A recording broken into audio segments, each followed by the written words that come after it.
to build 22 gigawatts of reliable electricity generation.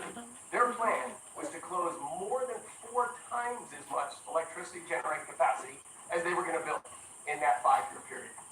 How do we lead the world in artificial intelligence if we're shrinking our supply of reliable electricity? How do we reshore steel and aluminum and automobiles and semiconductors and all those jobs Americans want back in our country when we're degrading and shrinking our energy system? We were going to hand that leadership to China in artificial intelligence, not just to our economic loss, but to our huge national security loss. Your team around this table, and almost everyone around this table is involved in it, is just to completely pivot dramatically. We're stopping the closure of all these plants way before their retirement date. Some plants get to their end of life. That's a small percent of the plant closures. Most of those are just political nonsense at the cost to American taxpayers. So we have rapid new construction of power plants under in the United States. We're doing everything we can with suppliers who build the equipment for these power plants. They've got to build their factories bigger to build power plants in America. People thought those days were past. We weren't going to build big things in America anymore. We're just going to keep sending it over to Asia and overseas and just buy other people's stuff. Totally nuts economically, totally nuts for national security, and of course crushing for working Americans, particularly Americans that work with their hands. But we are seeing a revitalization of those people, of that optimism. You showed that picture of that plant being built in Arkansas, dozens of those under construction, just in artificial intelligence. But the reshoring of steel, of aluminum, of plastics, of fertilizer, semiconductors. Like, America is the land of opportunity. How did we get to become this awesome nation? Because we believed in the American dream and we leaned in on it. But the wealthy in our country and the coastal elites that live away from where stuff's actually made, they just lost their way, and politicians just let them have it. Your tireless campaign and your relentless messaging made people realize the American dream isn't dead. It's just been smothered, and we're unsmothering it and setting it loose. God bless your efforts. God bless your assembly of this team around this table for bringing the American dream back. Thank you, Chris. Great job you did. Appreciate it. Lori, please. Mr. President, everybody here who spoke works at the Department of Labor. There, which I love. They have all the correct talking points, but I think that's a testament again that we are all working together every single day. We talk to each other often, and the workforce, the skilled workforce, the education factor, retirees, it's been so important because they all touch the Department of Labor, and I have the opportunity to work with every single one. If you all haven't stopped by the Department of Labor, Mr. President, I invite you to see your big, beautiful face on a banner in front of the Department of Labor, because you are really the transformational president of the American worker. On the days we feel most vulnerable, we slow down. That. You also mentioned crime, and I think it's been important for my colleagues to recognize that now American workers can return to work and feel safe.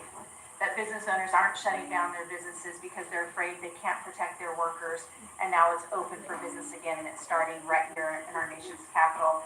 Many things have been mentioned about consumer confidence up, unemployment is holding steady, and more than 2 million net jobs for native-born Americans has been key under your leadership. 84% of the workforce and jobs has been produced by the private sector. I think that was the mission of this administration and the Department of Labor. And I will continue to say for a little bit longer until I heard you today, the One Big Beautiful Bill, because it equals one big beautiful workforce. And Congress passed this legislation. It probably will be the single most important bill that they did sign, because it is protecting our American workforce by expanding Pell Grants and child care and reduction in taxes, that they can keep more of their hard-earned dollars. I am at the Department of Labor announcing $30 million in grants for our skilled workforce, that I have an MOU with Secretary McMahon. I have an MOU with Administrator Loeffler. That's important to share the data points on how important this is. In June, we awarded nearly $84 million in grants for the capacity of what? registered apprenticeships, an executive order to have 1 million active apprentices across this nation, where we've already registered 185,000 since in the last few months. One of the other things that we have done is the Biden administration's guidance on cryptocurrency. And thanks to you and your leadership on that, we rolled that back. And of course, we're going to see the 401k, the investors in our alternative assets. That's been key through the Department of Labor to work through. Partnering with our agencies, again, as I mentioned before, is important as we work together. I have visited, I'll be 31 states on my 50-state tour by the end of this month. I'm headed with Secretary Duffy, with the South Korean President Lee today, as we move through the shipbuilding. We will do that in Philly, and then I'm off to New England to talk to those states about how important the apprenticeship program is. But while I visited Hexel in Salt Lake City, 100% domestic carbon fiber for the Department of Defense as they produce. They are announcing another $1 billion investment per your executive order on advanced manufacturing. So it is working. Everything that you have been saying since you were elected and since we all can put into play has been working. Ohio, McDonald's is investing 375,000 new jobs. The shrimpers, I visited as well, and they need our help in protecting that industry for our American fishermen and shrimpers. In Minnesota, I toured Cambria. When we're talking about quartz countertops, all made in America. And again, in Oregon, where we are expecting a crackdown. Thank you for what you are doing with your agents on ICE, and thank you for the prosecution that I hope you will come to Portland, Oregon, and crack down. But while there are still good people, I was able to visit Buckeye Pacific, really a trading floor for the timber industry. So we still want to focus on great, hardworking American businesses. Mr. President, I couldn't be more excited to ring in Labor Day in Erie, Pennsylvania for the Labor Day Parade. I will be there to welcome it.